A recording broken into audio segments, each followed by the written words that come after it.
Sa ayaw at gusto mo, babalik sa'yo ang ginawa mo sa kapwa mo. Para sa mga taong akala nila dire-diretso mga ginagawa nilang mali sa kapwa. Feeling nila may forever na sa kanilang ginagawang masama sa kapwa nila, na akala nila di na matatapos ang panahon. Para sa mga taong akala nila hindi na babalik ang mga ginagawa nila sa buhay ng iba, na kung mabuhay ay parang walang takot, walang tigil, walang preno sa masamang gawa nila. Ganun din ang masama. Ganun din ang hindi mabuti. Ganun ang mga masasamang mga salita at mga pangyayaring inimbento mo para lang makasira ng kapwa. Lahat ito alam ng Diyos. Lahat ito nakikita at alam ng Diyos. Kaya sa lahat ng mga biktima ng mga taong ganito, hindi kayo ang gaganti.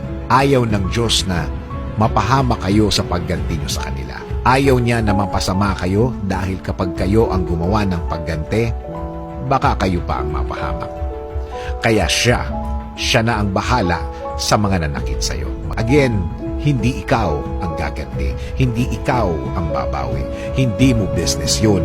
Hindi mo concern yun. Sa Diyos yun. At sure akong hindi na magtatagal, babalanse ang lahat. Para sa mga taong nanakit, para sa mga taong nang-aapi, para sa mga taong naninira, pakitandaan lang,